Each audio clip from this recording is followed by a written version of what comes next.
Ahora vi que en Panamá hay muchas marching bands, que bueno, me dio mucho gusto. Yo conocía solo la Herberto López, que es la única que conocía yo, porque fue la que asistió a Pasadena. Después abro, abro Facebook y empiezo a ver y veo que hay cantidad de marching bands. Que bueno, me da mucho gusto que estemos desarrollando ese género que da mucho que hablar, mucho que hacer, mucho para divertirnos. Eh, Aquí hay algo para mí importante. No voy a meter tanto la historia del tambor, pero sí considero que hay algo importante, que son los rudimentos, chicos. Los rudimentos son base de todo lo que hacemos específicamente en el marching. Para mí, antes de hablar de técnicas y todo eso, quiero hablar rapidito sobre los rudimentos. Aquí también hay algo que discrepa muchísimo. Si ustedes buscan Rudiments History en Wikipedia, aparece pues, una historia bastante larga y casualmente me encontré con una tesis de un doctor que se llama Daniel Agostinelli. Daniel Agostinelli se llama el doctor, que se dedicó a investigar sobre los rudimentos específicamente y le puso un baile a Wikipedia porque los llaman, pues no groseramente, pero sí dice que está mal, o sea, que tengamos cuidado, que no siempre lo que está en Wikipedia es correcto. Por eso digo, mi maestro me dijo, ten cuidado con lo que hay en Internet porque es un arma de doble filo. Bueno, me, me, lo que el doctor puso se me hace interesante también porque lo argumenta. ¿Me explico? A pesar de que en Wikipedia está pues fechado y todo eso, pero muchas cosas son, o sea, no viene como de, ok, ¿de dónde salió esto? ¿O qué? Aunque la historia está un poco parecida. Bueno, de entrada, para empezar, los rudimentos se dice que fueron creados por los suizos y por los escoceses, cosa que el doctor Daniel Agostinelli dice que es falso. O sea, fue perfeccionado por ellos. Los rudimentos, conforme él lo estudió, porque estuvo en África 2, 3 años, creo que 2 años estuvo en investigando sobre esto precisamente por lo de su doctorado, fueron creados en África, pero sí fueron perfeccionados por los europeos en los siglos XV, XVI y XVII. Ahora, ¿los rudimentos son lo que anteriormente son lo que conocemos ahora? No, señores y señoritas. Ahora, los rudimentos no eran como un pataflafla o cosas así tan elaborados. Vaya, era algo súper sencillo de hacer. Se ocupaban para hacer llamados. Lo que sí es que en 1812, hasta 1812, fue cuando se les declara como tal rudimentos y fue ahora sí los americanos quienes los llamaron así. Bueno, ojo que este instrumento lo conocemos como tambor o tarola, no sé cómo lo conocen ustedes, cualquiera de los dos, estamos en el mismo canal, pero anteriormente no se llamaba así, se llamaba tabor, sin M, T-A-B-O-R, tabor. Y Y bueno, es en 1300 cuando los suizos y los escoceses introducen las cuerdas hechas de tripas de animales y las tripas las ponían en la parte de arriba, o sea, como cruzado, y ellos fueron inventando cosas. Como yo lo decía con mis alumnos, ha de haber sido una época muy padre porque en aquel entonces todo lo que creaban era nuevo. Sonaba loco la cuestión de crear un vibráfono, de crear una marimba, de crear un tambor con cuerdas. Ahora, digo, Black Swan hace tambores de 5 cuerdas, de 5 entorchados diferentes, ¿no? Pero anteriormente el crear esto ahora lo vemos como muy sencillo, ¿no?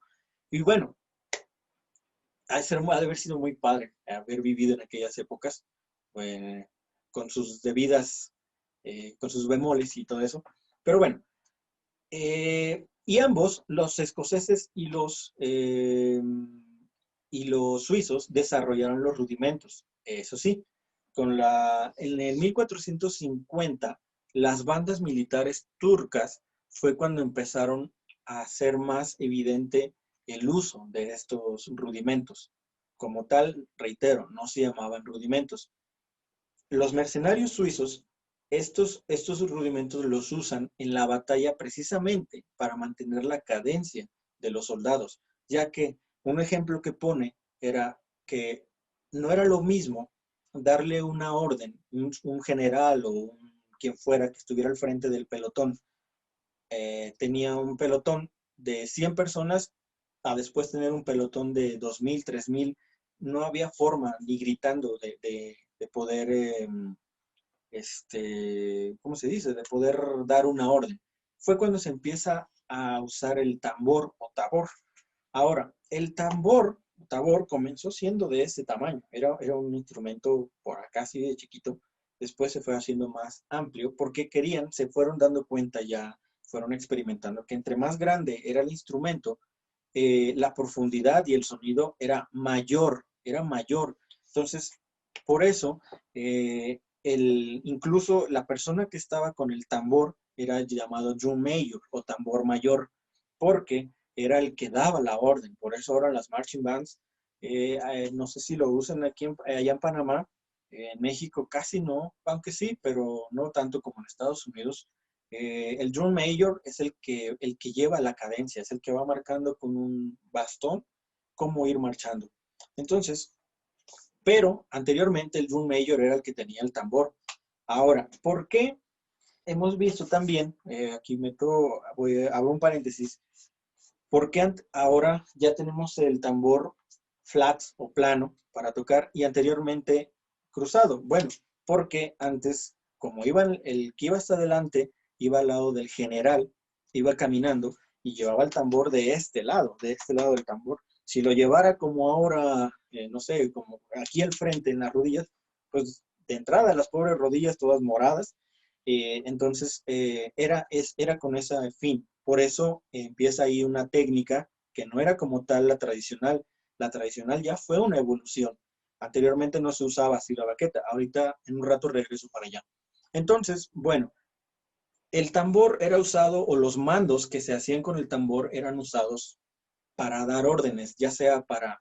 Fue cuando un ejemplo, y tienen una teoría, porque eso no está no hay como un documento que lo avale, vaya, donde dicen que, que cuando el tambor comenzaba a tocar flams pesado y rápido, o pesado y fuerte, perdón, era que el pelotón tenía que ir avanzando. Y cuando el tambor comenzaba a tocar lo que conocemos como el drag o el roof, ram, ram, ram, ram, no había como una cadencia como tal, pero empezaba a un cierto ritmo, era la orden de disparar, porque el tararán era como da un efecto de ram, ram, como disparar, como una ráfaga, ¿no? Claro está que en aquel entonces no había metralletas, eran armas de un solo tiro que había que cargar, entonces era como una orden. Esa es una de las teorías que se tiene. Bueno, regreso. En el 1600, o sea, en el siglo XVII, los rudimentos, sigo llamando los rudimentos ahorita así porque todavía, como les dije, se les dio el nombre mucho más adelante. Los rudimentos aplicados al tambor se vuelven una parte muy importante en la guerra, porque, reitero, el tambor era el que decía izquierda, derecha, ataquen, retirada, cualquier cosa, era el tambor, porque tenía amplitud, por eso eran unos tambores bastante largos. Y claro está que también cuando empezaban los balazos, pues el primero en morir muchas veces era el tamborero, ¿no? Entonces, pero era como, tenía una jerarquía muy alta. ¿Por qué? Porque él iba de la mano del general o de con quien estuviera al mando y era el que le decía, di esto, haz esto, o que hagan esto, entonces con el tambor era como se oía. Ojo que también ya se empezaba un poco a experimentar, vamos a llamarle así, con la acústica, porque los árboles y las hojas secas, cuenta lo que leí del doctorado, de la tesis del maestro, del doctor, perdón, es que ya producía eco, entonces era como que sabían cómo usar un poco de la acústica para que rebotara, ¿no?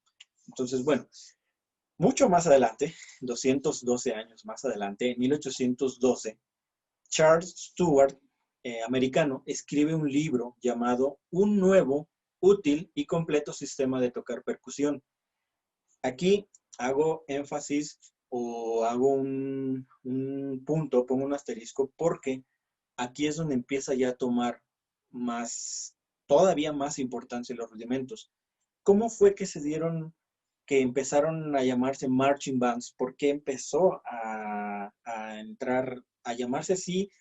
¿Y cómo fue que se fue esparciendo todo esto? Fue porque anteriormente en la guerra, en la Primera Guerra Mundial, todos los que tocaban, pues casi los que eran los tambores mayores, le enseñaban a otros soldados a tocar con la técnica que tenían.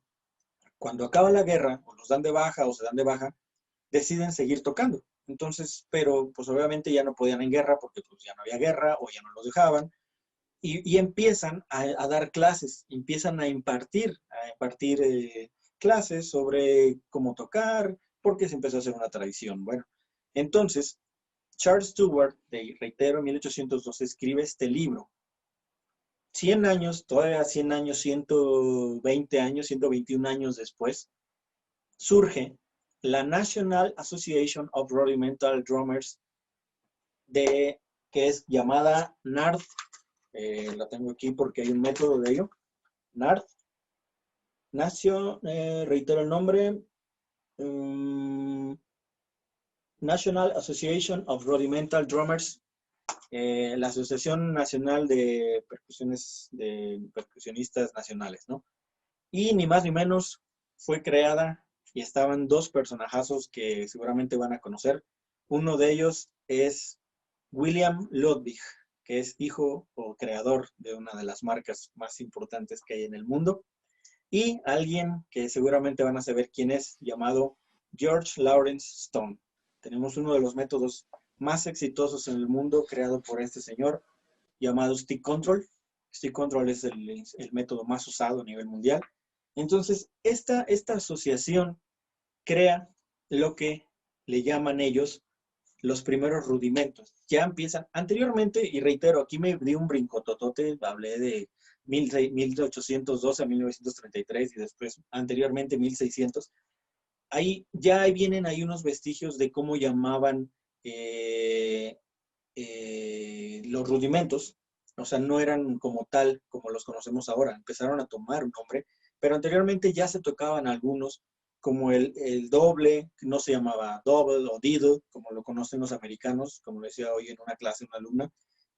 Los dobles, los americanos los conocen como diddles, entonces no se llamaba así. Entonces ya ahí vienen unos nombres anteriores. Bueno, en 1933 el NARD empieza a introducir los 13 rudimentos esenciales para tocar. Después de estos 40 rudimentos que ya se crean en el 87, bueno, en el 87 se crea la Percussive Arts Society, pero un poquito después es cuando se agregan los 14 rudimentos siguientes.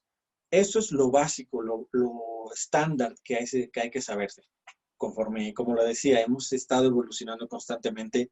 Los toques de ahora en el marching, en drum corps, no se semejan en nada como se tocaban en los 80s, en los 90s, en el 2000.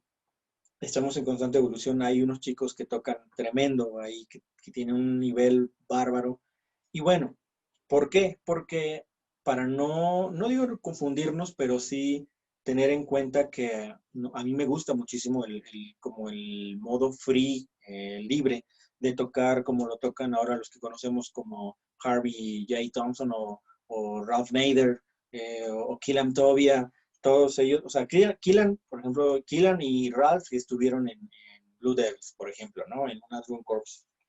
Pero Ralph, pero Harvey no estoy seguro. Digo porque muchas veces, ok, ¿qué hacen ellos? Bueno, está siendo muy libre y todo esto. Pero hay una base, que es precisamente todo esto, los rudimentos, chicos. Es algo que hay que tener bien, bien, bien claro. Hay una evolución última, ya para terminar mi tema, que es los rudimentos híbridos. ¿Y qué son los rudimentos híbridos? Bueno, los rudimentos híbridos para mí, en mi forma de expresarlo, fue como un invento de un loco que empezó y si le agrego esto, y si le llamo así, si ¿cómo se llama? Al flam accent le pongo un doble y le llamo cheese, porque es como le llaman los americanos, ¿no? O sea, para ellos el cheese este es el flam accent. Pero lo que hicieron fue ponerle un doble.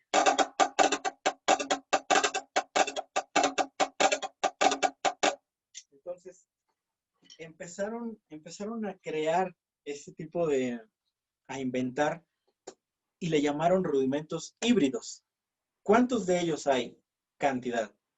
La primera vez que yo me encontré con ellos eran 128 agregados de los 40, o sea, 40 más 128. Los pueden encontrar en una página que se llama drumlines.org. De nuevo, drumlines.org. Ahí están los 128. Pero, ¿cuál va siendo mi sorpresa? Que hace 3 semanas más o menos, me pongo a investigar más sobre los rudimentos y hay una página que se llama Ninja Drumist, un chico que se denomina Ninja Drumist, y tiene en su página 500 rudimentos híbridos. Imagínense cómo está ya de evolucionado todo eso. O sea, que tiene 8 o 10 años que yo encontré los rudimentos híbridos. De 128, ahora pasó a 500. Pero, ¿cuál es el detalle? Que en esta página, Ninja Drumist, que ya descubrí por qué son tantos. O sea, sí son tantos, sí son muchos. Ah, bueno, aquí aparte agrego más todo lo que haya inventado mucha gente. Conocimos un maestro aquí en México que se llama Juan Martínez, tremendo músico, que también un día nos dijo, oye, pues es que yo inventé esto y todo eso. Y le dije, oye, ¿y lo subiste o algo? No, nada más me lo inventé para mí, ¿no?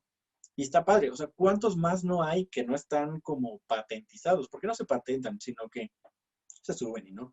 Entonces, el detalle de esta página de Ninja Drumist es que ya nada más en el primero, en el cheese, que tiene esto, están 6 octavos. Taquiti, taquiti, taquiti, taquiti. La variación es en 4 o en 2.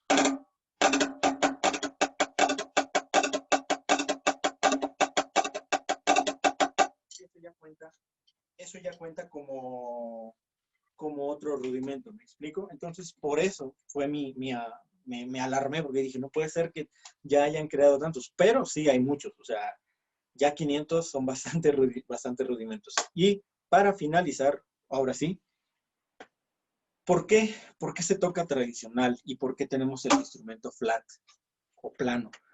Bueno, mi teoría, esa es mi teoría nada más, es que los americanos han ido adaptando eso. Si han visto, algunas veces, algunas drum corps han tenido el instrumento, es que lo voy a poner como lo ponen ellos.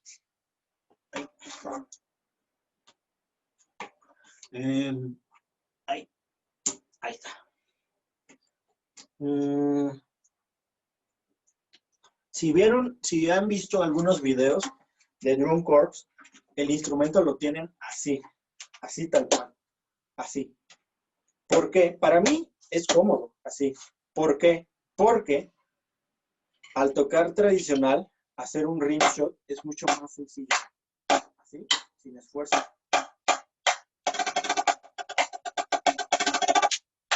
Y el de la derecha, pues lo tengo aquí abajo. Que tenerlo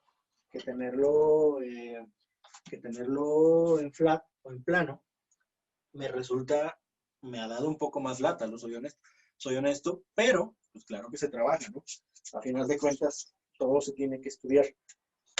Entonces, ahí la mano baja un poco, pero antes de eso, tenemos claro que hay 2 técnicas. Una de ellas es la match grip, donde tenemos las 2 baquetas por igual, y el traditional grip.